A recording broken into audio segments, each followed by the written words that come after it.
Bismillah. Assalamualaikum warahmatullahi wabarakatuh. Alhamdulillah. Wassalatu wassalamu ala rasulillah Muhammad ibn Abdullah alladhi la nabiyya ba'dah amma ba'd. Semoga Allah subhanahu wa ta'ala selalu memberikan kepada kita anugerah, keimanan, dan kesehatan. Amin.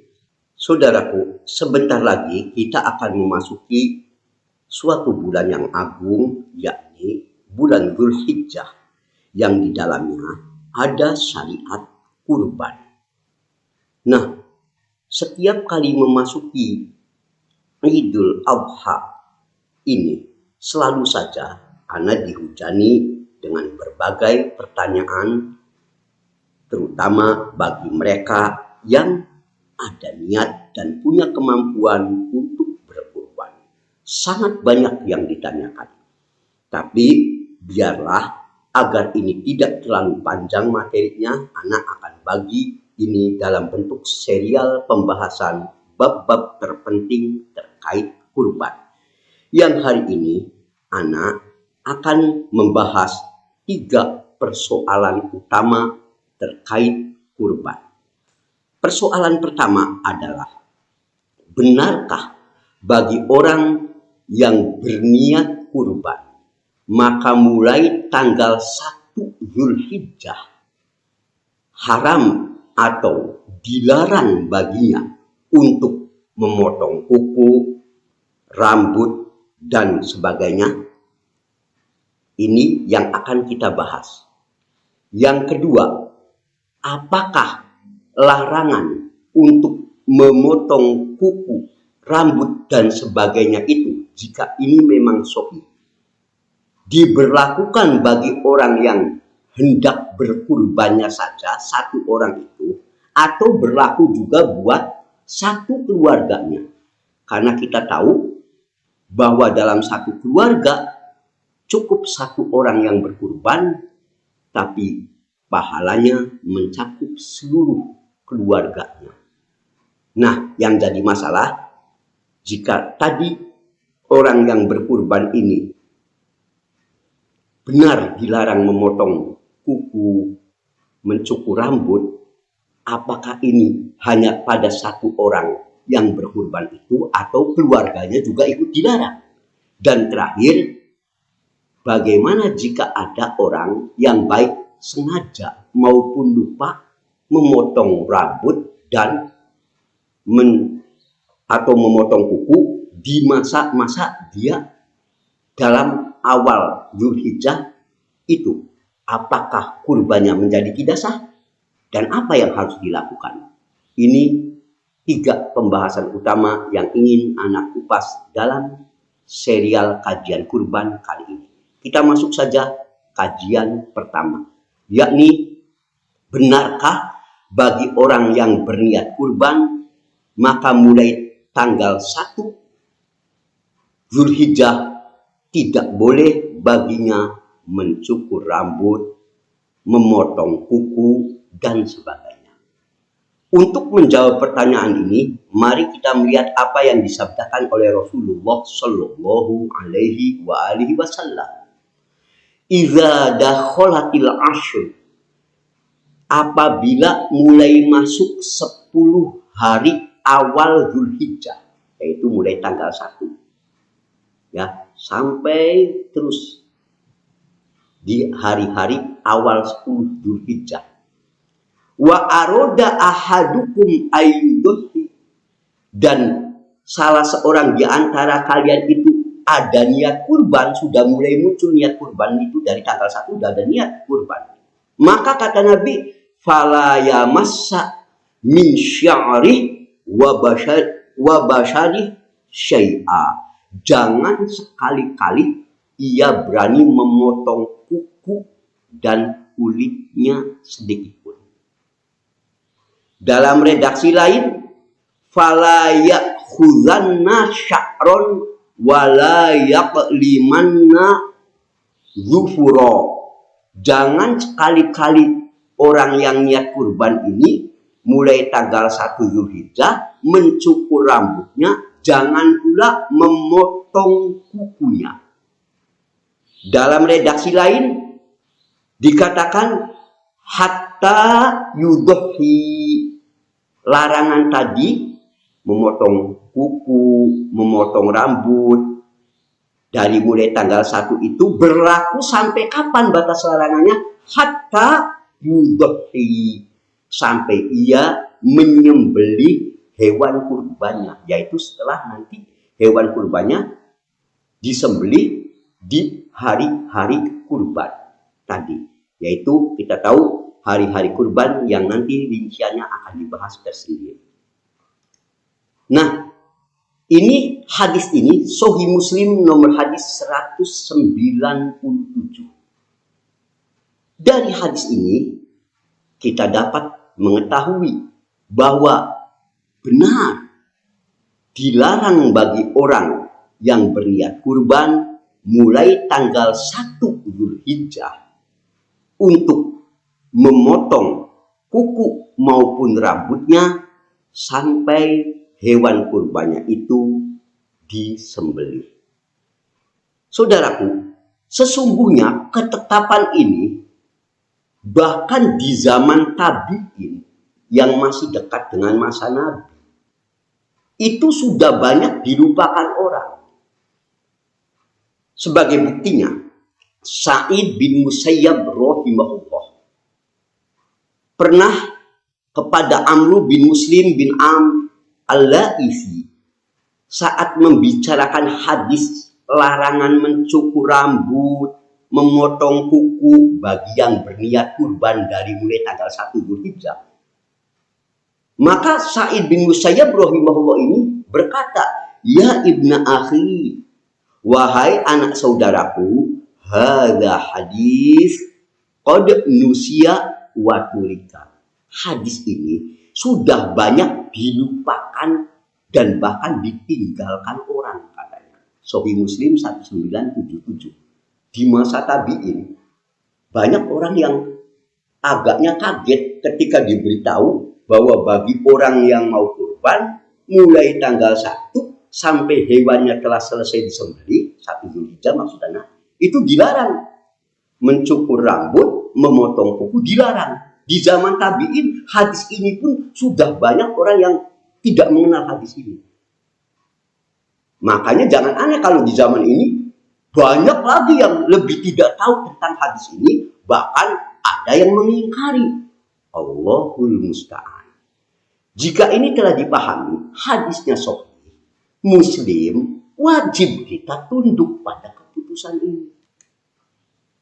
Sekarang yang jadi masalah, larangan pada hadis ini maknanya larangan makruh atau haram. Sebab dalam syariat Islam, larangan itu bermakna bisa dua kemungkinan. Pertama, makruh yang jika dikerjakan tidak sampai level dosa. Kedua, haram, jika dikerjakan berdosalah dia. Maka apa yang disebut oleh hadis ini terkait larangan ini, apakah makruh atau haram? Maka ikhwah azanillahu wa iyyakum, pendapat yang rajih makna larangan ini adalah haram. Mengapa? Sesuai dengan kaidah ditetapkan al aslu fin nahyi, asal tiap-tiap larangan maka menunjukkan haram. Ya. Asal larangan, kalau jangan, tidak boleh, wajib diartikan pertama haram. Illa madalla dalil ala khilafi. Kecuali jika ada yang memalingkan makna haram ini mau diartikan makruh, wajib dia menunjukkan mana dalilnya. Ini pengertian haram ini dipalingkan ke arti makruh. Kalau tidak, asal pertama tiap larangan dalam syariat pasti maknanya haram dulu. Itu kaidah. Dan dalam hal ini kita tidak melihat hadis yang memalingkan makna larangan ini dari haram menjadi makruh. Maka tetaplah larangan memotong kuku, mencukur rambut bagi orang yang berniat untuk kurban. Ini dari mulai tanggal 1 tadi hukumnya haram. Ini pendapat yang lebih dekat pada kebenaran. Pendapat ini juga dipegang yang menyatakan haram, bukan sekedar makruh. adalah pendapat dari mazhab Hambali. Lihat dalam kitab Al-Insaf juz 4 halaman 79. Juga pendapat dari sebagian kalangan mazhab Syafi'i. Lihat Al-Majmu' juz 8 halaman 391 sampai 392. Juga pendapat Ibnu Hazm, lihat Al-Muhalla juz 7 halaman 355. Ibnu Qayyim, lihat dalam Aunul Ma'bud juz 7 halaman 491. Syekh bin Baz, lihat dalam Majmu' Fatawa bin Baz juz 18 halaman 39. Dan Syekh Al-Utsaimin rahimahumullah alaihi majma'in, lihat dalam Syarhul Mumti' juz 7 halaman 486. Ulama-ulama yang ana sebut tadi menyatakan bahwa larangan ini bukan larangan makruh tapi haram. Nah, ikhwan a'azanillah wa iyyakum, pendapat ini juga sebetulnya bahkan diperkuat oleh keputusan fatwa Lajnah Ad-Daimah dalam fatwanya nomor 1407.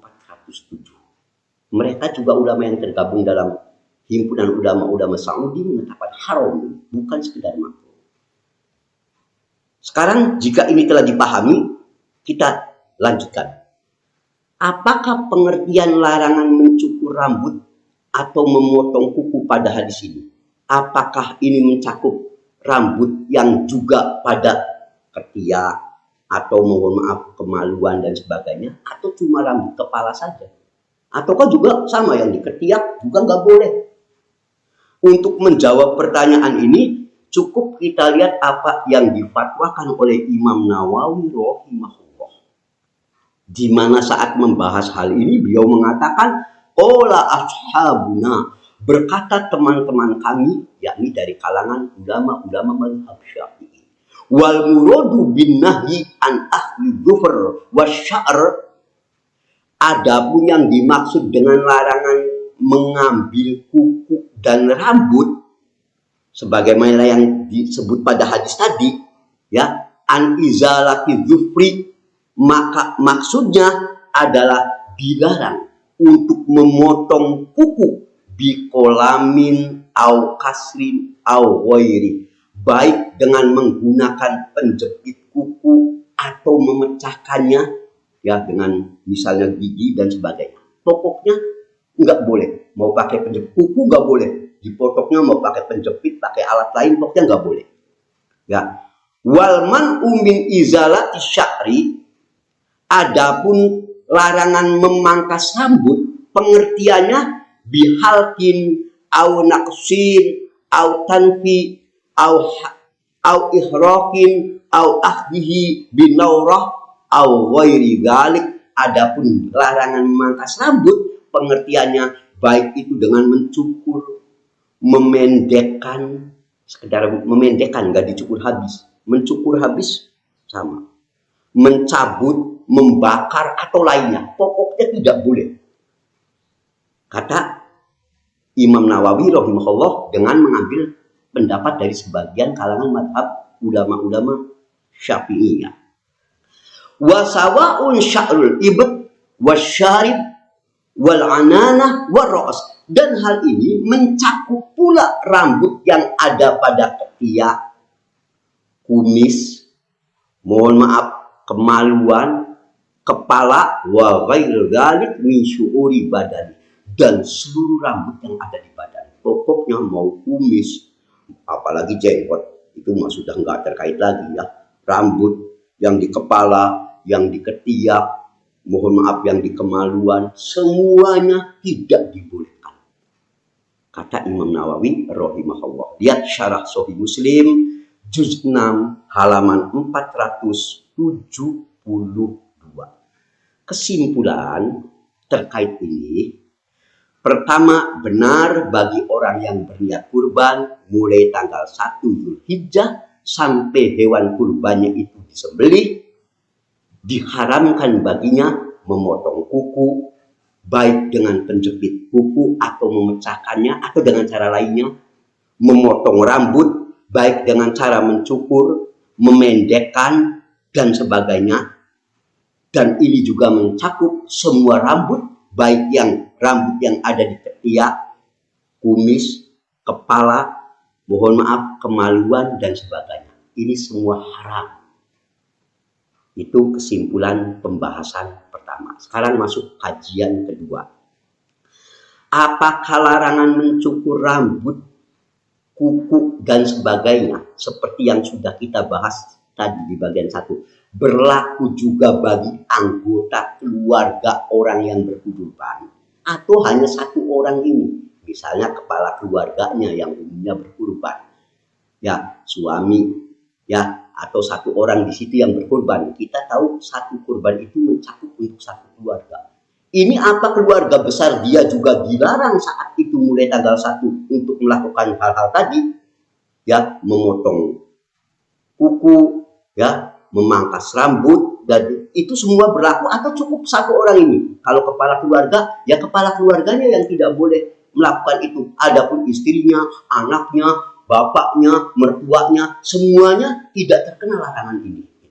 Atau bagaimana? Maka jawabannya cukup kita serahkan pada Syekh Al-Utsaimin rahimahullah saat beliau ditanyakan perkara ini. Maka beliau jawab, wa hadza hukmu khos biman yudah. Larangan mencukur rambut, kuku, dan sebagainya yang terdapat dalam hadis ini hanya berlaku bagi person yang berkurban saja. Hanya pribadi satu orang itu saja. Kalau kepala keluarga misalnya suami, ya suaminya aja ini. Istrinya, anaknya nggak terkena larangan tadi. Amma man yudhi anhu fala yata'allaq bih. Adapun bagi keluarganya tak terkait dengan larangan ini. Mengapa? Apa alasannya? Kok keluarganya tidak kena larangan ini?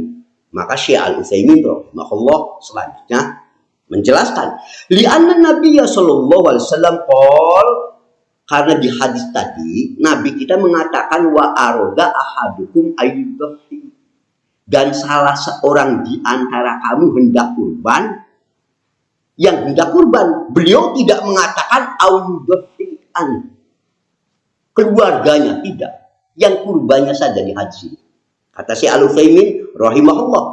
Maka beliau menambahkan alasan kedua, wali anna Nabi sallallahu alaihi wasallam kana yudhi an ahli bait.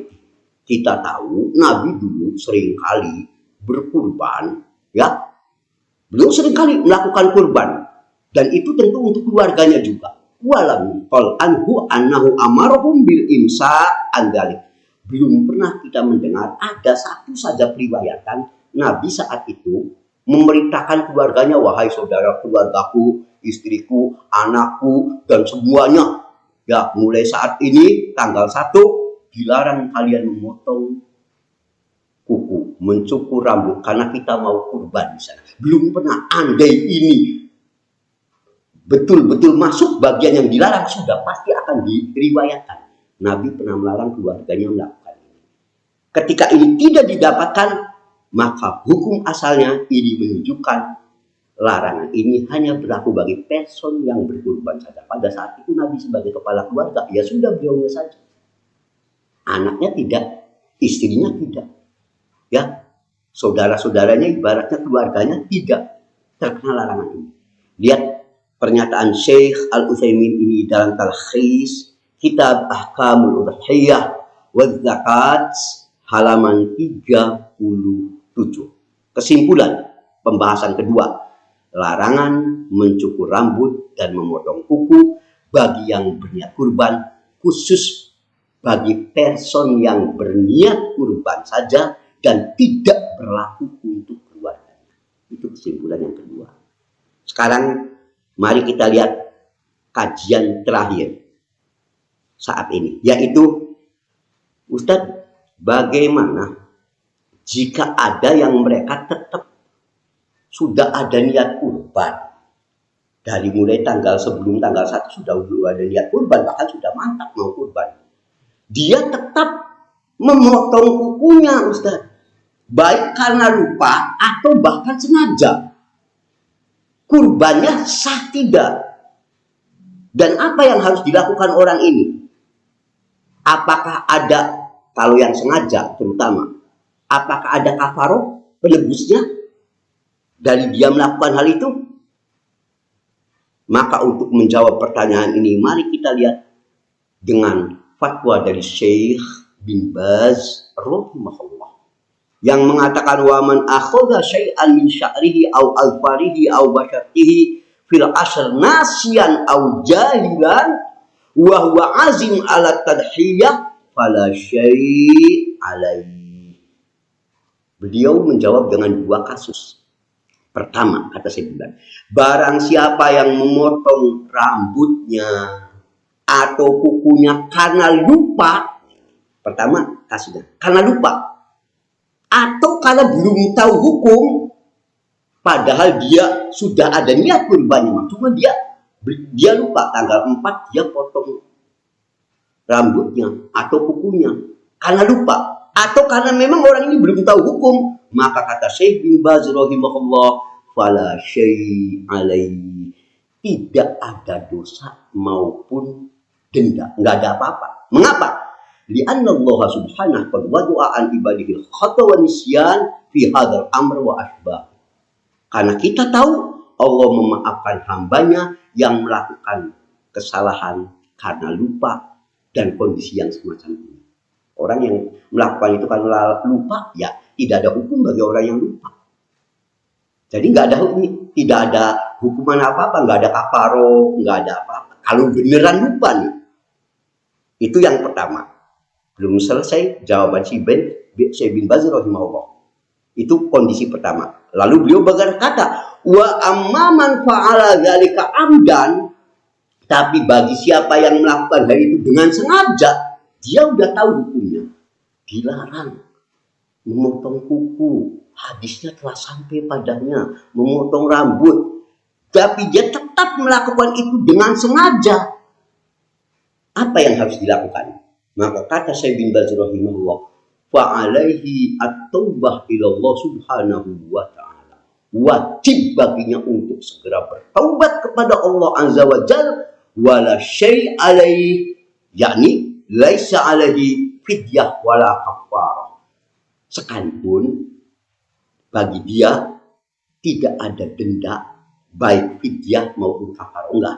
Ya sudah cukup dia bertaubat kepada Allah, menyesali, ya bersumpah di hadapan Allah, dia tidak akan lagi mengulangi dengan akibat melakukan perbuatan yang haram tadi.